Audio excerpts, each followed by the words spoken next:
like you're foolish, like there's something wrong. Like, how could President Trump be saying that about Chicago?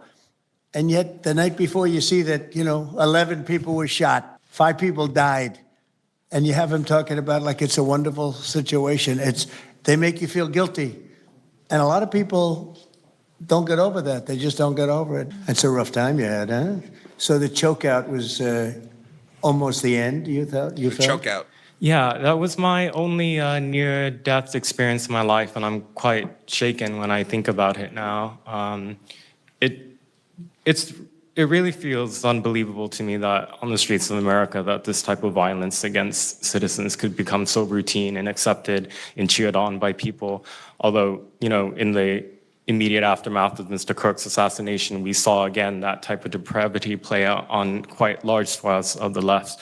So there's a deep sickness that's in this country right now, and it pains me a lot to acknowledge it. Yeah, the amazing thing is you look at Portland, and you see fires all over the place. You see fights and, just violence. It's just so crazy. And then you talk to the governor, and she acts like everything is totally normal. Yeah, there's nothing right. wrong.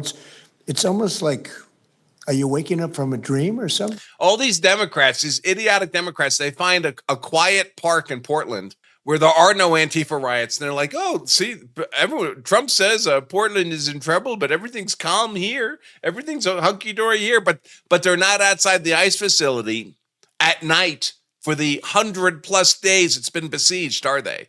With Antifa throwing explosive devices, machete and knife attacks, bringing guns, attempting to assassinate ICE officers in Dallas, and much, much more. You see it on your network. You see it all over the place. And it's so bad. It's so crazy. It's like the movies you see for the kids, I guess not only the kids, adults also, where you have these bombed out cities and these bombed out people. It's like worse than that. I don't think they could make a movie as bad. And then the governor will get up and say, I don't know why they're coming here. It's such a wonderful place. And the amazing thing is the people want us to be there. The people, when they get the real people that live there, many of them have left, but the real people want us to be. The same thing in Chicago. So beautiful black women are wearing a MAGA hat last night on television. Beautiful people. And they said, we don't care who comes, just stop the crime. They don't care, frankly, they don't care if it's National Guard, military, send in anybody you want, stop the crime. And they're afraid to go out. They can't even go out. And then a guy like Pritzker, think of that, 50, 60, 70 people over a short period of time actually murdered, mostly gun violence, but knives, but gun violence, they're murdered, and hundreds of people shot. They had one weekend where they had like 18 murdered and 71 shot. But they said, you know what their excuse is? Yeah, but it was a long weekend. In other words, it was a long weekend, so that was okay. And then Pritzker gets up and he says, like, I don't know what they're talking about. We don't have crime here. They're crazy. I think actually they're petrified. Their families live there, everything else. I actually think they're scared. By the way, the mayor of Portland who says everything's fine, the one with the governor of Portland says everything is fine, the one with the butch haircut, she lives in a $5 million mansion with steel gates around it and a police officer parked permanently out in front of her home. Of course, she feels safe. Pritzker was a failure in his family. They threw him out of the family business. The guy's a loser. But you know what? I believe they're scared. They're actually frightened for their lives. One thing I have to say is that Washington, D.C. was almost as bad. I don't know what could be worse than Portland. You don't even have stores anymore. They don't even put glass up. They put plywood on their windows. But most of the retailers have left. But Washington, D.C. was so bad. And Pam, I'd say it took 12 days to really make it pretty good and a month to make it great. And now people are going out to dinner. The restaurants are booming. They don't have enough seats. They're opening up new restaurants because many of them closed. And people are walking down the street totally safe. A reporter, I'm not sure if she's there. I can't see somebody reported it. She is. She was violently assaulted. And I don't know, she tends to be somewhat liberal, but she wasn't liberal on this one. I appreciated your honesty, but that won't happen again. It won't happen again. You're lucky you're alive, frankly, with what happened. I know exactly what took place. So Washington, D.C., our capital, we thought we'd start there appropriately, and it's safe, and people are so happy. They're so happy. And now it's a couple of months. I went to dinner there. I felt totally safe. I gave a press conference right in the middle of the street, which I don't think Secret Service was thrilled about. But, I'll tell you what, I wouldn't have wanted to do it 6 months ago. It's incredible what happened. Now we're in Memphis. As you know, we're having a great impact in Memphis. It's been only a week, but it's, Cash, I hear it's been amazing what's happening there, just very early. But you take a Montana is not as conservative as you would think it would be. A lot of Californians have moved into Montana, unfortunately. So if you're in one of the couple of sizable Montana cities, there's plenty of liberals there. My buddy Will Parker's, well, he was in the chat before. He can certainly attest to that. Look at D.C. and you take a look at some of the other. We've had a big impact there. What we haven't said, because Pritzker said, well, crime is going down in Chicago. Well, 5 months ago, Cash went to Chicago with a lot of FBI agents just to prepare it, so that we went in with, I guess you could call it a surge, call it whatever you want, but would be even more effective. And we're going to be doing that, and very, very strongly doing that, because Chicago is a very unsafe city. It's a great city. The head of the Union Pacific Railroad said, sir, please save Chicago. It's a great city. It can be saved. Other cities are gone. I mean, they're lost. They can get better, but they're just really, they've been so decimated. But I'm so proud of what they've done so quickly in D.C., and it's taking place quickly in Memphis, where we were asked to go by the mayor and by the governor. And it's really incredible what we can do and how fast we can do it. Go ahead, yeah. Mr. President, thank you again. Thank you. My name is Jonathan Cho. I am an investigative reporter for Frontlines Turning Point USA. I'm also a senior fellow at Discovery Institute in Seattle. And I cover far-left extremism as well as the homeless drug crisis in America. And I find it oftentimes those worlds intersect. And hot off the presses, what I wanted to bring to your attention today is a report from a Capital Research Center here in DC in conjunction with Discovery Institute. They just put out this study right now. And what it shows is that Antifa is heavily embedded in the homeless and housing nonprofit sector. In many cases, the homeless industrial complex is That's where they recruit from. That's where they recruit from. running cover for Antifa. Antifa is benefiting from American tax dollars, and they're essentially being used as the muscle. Let me give you an example. There's a group called Stop the Sweeps in many U.S. cities right now. They get in front of encampment sweeps. What they're doing quietly is they're bringing in Antifa militants to manufacture a crisis to make the police look bad. Another group right now that is behind Antifa and working with Antifa very closely, based on the research that we have right now that we're going to give to you and your team, are the Democratic Socialists of America, also known as DSA. Again, these far-left progressive groups tend to be aligning themselves with Antifa. So finally, in closing, what I wanted to thank you again, Mr. President, is that a few months ago, earlier this year, you put out an executive order on homelessness and the drug addiction crisis in America, and that's sent the entire homeless industrial complex on the run. You have absolutely moved the needle and changed the game. But what's also come out, again, is that there is a connection, a deeply embedded connection with the homeless housing nonprofit game in America, connected to Antifa and the far-left activists. And finally, I just wanted to say that all of our resources at Turning Point USA and Discovery Institute are at your disposal, and we will continue again to carry on the legacy of Charlie Kirk. He would have wanted us to pursue and chase the story. Well, he was a good friend of mine, as you know, and he helped us get elected. Us, it really is us. It's even some of them, but not too many of them, not enough of them. And did you notice when we mentioned CNN and MSNBC, the cameras went off. Two of the cameras immediately went off, but they're not going to cover it anyway. The problem we have is that this is a very important meeting, but you'll see very little press about it. These are major statements being made by major people, including the people right here, and you're not going to see too much about it. They don't like to cover this kind of thing. So it's very dishonest what's going on there. I think the press is a big factor. Please, go ahead. Thank you, James. Mr. President, thank you so much for having us all here to bring attention to this matter. You did mention MSNBC, CNN, a handful of those other outlets that have been lying about, various things, but especially what ICE, the brave men and women over at ICE have been doing. I was talking to Antifa members in Portland the other day, and a lot of these people genuinely believe, they buy these lies, and they genuinely believe that they're fighting against literal Nazis and not brave men and women that are putting their lives on the line to basically, enforce basic immigration law, right? That everyone seemed to agree with up until maybe a few years ago, a handful of years ago. So once again, thank you so much for having me. My name is James Klug. While my primary job is traveling around the country, having conversations with Americans about various political topics and issues, I have had a lot of run-ins with Antifa over the last 5 years. And I do think that Antifa is a primary reason why many conservatives are afraid to go out and protest and make their voices heard and maybe bring friends and family to a demonstration and exercise their First Amendment right, because they are literally deathly afraid. And I talk to these people all the time. They're afraid of militants showing up in black bloc and hurting them and their families. And, I've personally witnessed Antifa assaulting hundreds of police officers. I've witnessed them firebombing police departments and federal property. I've witnessed them making death threats against federal agents, police officers, journalists. I think I've witnessed every single person here, maybe not personally, but I've seen them get, hunted down and attacked.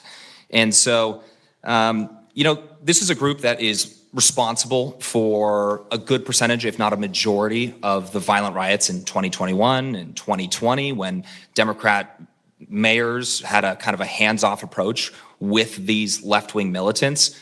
Just as a quick reminder for everybody, we're talking about dozens of murders that happened in those riots. We're talking about billions of dollars of damage to property and communities all over the country. We're talking about thousands of officer injuries. So this isn't just like some little thing that they're, they punch a journalist here and there. No, they're responsible for a lot of damage and a lot of people that have, unfortunately died and basically suppressing people's voices, And so what I did want to talk about is, to get this footage, almost every single person in the room here, to get this footage, you have to go undercover because you are at risk of being beaten or worse. You have to go undercover. You have to film low key to capture them committing crimes. This is stuff that the mainstream media was not doing and has not been doing. They'll show when Antifa is maybe, it's a little bit more peaceful, and they'll show when it's more mellow, but they'll remove the cameras when things get violent and it's actually dangerous to be here. And I have personally witnessed legacy media vans showing up at a riot 300 yards away, getting out of the vehicle, filming for 30 seconds, saying something like, fiery but mostly peaceful, packing up, and to add insult to injury, you have Democrat politicians that are saying, it's just an idea, right? That's all this is. So it's just an idea. After all of this chaos, it's just an idea. Well, that idea has threatened to kill me and many of my friends that are here today. So, Mr. President, thank you so much for bringing this to the forefront. And it's definitely making a big change. Really appreciate you. One question. So why is it there are numerous groups? I mean, Antifa is terrible, but you have other groups that I guess probably are almost as bad or just as bad. Not one other group was mentioned. I'm sort of surprised at that. You just come into contact with Antifa? It seems to be that you mostly come into contact with Antifa, please. There's a lot of overlap. And I would say that, for instance, Jonathan brought up the Democratic Socialists of America. They're basically the same thing. I mean, there's a lot of Democratic Socialists of America who are out there in black bloc, hiding their faces. And so I think we use, and I do understand, for the record, I do understand the challenge, as Andy pointed out, with Antifa as a graspable entity. I do. But at the end of the day, when you look at behavior, you prosecute behavior, right? We're not prosecuting ideas or ideology, you're prosecuting behavior. So whether you can prove that this amorphous thing is Antifa or someone has a patch that says Antifa, it doesn't matter. Did they assault someone? Did they assault a federal agent? Were they engaged in rioting? What is it? And so they're always using that, they don't call themselves Antifa, even though some of them literally do. It's called Rose City Antifa. How long has it been around in Portland, Andy? Since 2007. They call themselves Antifa. In Seattle, I was outside the federal building, and they were yelling, there's no police here, this is Antifa land. And at the same time, Democrats, like our governor, Antifa is an idea. But yeah, I think Antifa can overlap with a lot of other entities and organizations. Okay, very good. Thank you. You know, President Trump, I just wanted to add this real quick because you were asking which mainstream media outlet is the worst. What I think, it's any of them that decided to call Kilmar Abrego Garcia Maryland Dad. Because when I'm out there on the street talking to these people, you know, they call Maryland Dad is this human, he's actually a human trafficking MS-13 gang member that's illegally in the country. But the amount of people on the street that I spoke with that thought that he was a U.S. citizen that was being deported to Uganda is dangerous. These people genuinely believe, based on what comes out of the garbage standing over here, that you guys are deporting U.S. citizens. So that's what's causing all these when problems. you have a governor like Pritzker in Chicago, where you have Illinois, which is in a lot of trouble. Chicago's there, you know, potentially a great city again. It's not great now, but it could be great again. That's why we have to get there soon, because eventually you can't do that. What makes a man like that say that things are wonderful? Why doesn't he say, we love that President Trump is going to come and help us clean up Chicago and make it safe again, as opposed to fighting us and pretending that there weren't 50 murders and 200 shootings and all of that? Why is that? Go ahead, Nick. To spite you, to spite the administration. That's simply what it's about at this point. Because, you know, if you go and talk to some of these citizens, like I'll use Portland as an example again, because I've been there for so long now. You talk to the neighbors that live in the apartments next door to the ICE facility. There are veterans with PTSD that live there, and they're here all night long, screaming, fireworks being lit off by these rioters. Children crying because they, you know, can't sleep at night and they're scared of all the noise outside, and they can't leave. They can't. I mean, they got a lease. You can't just leave. These people aren't wealthy individuals, and that's one of the major problems here. And these people are afraid to come out and speak out. And they're getting no help from their government at all. They've been begging for the noise ordinance to be enforced outside of their apartment complex for months now, and the city of Portland has ignored them every single time. The victims are, as I said, they're afraid, but the governments aren't doing anything because they want to spite the administration. It's all political. And the politicians make you feel like you're foolish, like there's something wrong. How could President Trump be saying that about Chicago? And yet the night before you see that, you know, 11 people were shot, 5 people died, and you have him talking about like it's a wonderful situation. They make you feel guilty. And a lot of people don't get over that. They just don't get over it. I think they convince the people. Do wealthy people leave too or not? Places like Portland, are the wealthy people leaving? People that can leave, are they leaving?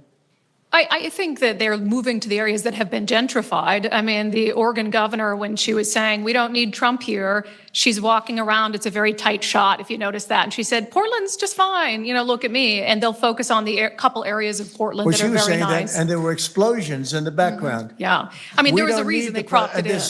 Explosions in the background. Sure. Anybody have anything else to say over here? And then we'll get, should we be taking questions, or is it just a waste of time? Because they can ask questions, but, well, there's Brian, he's good.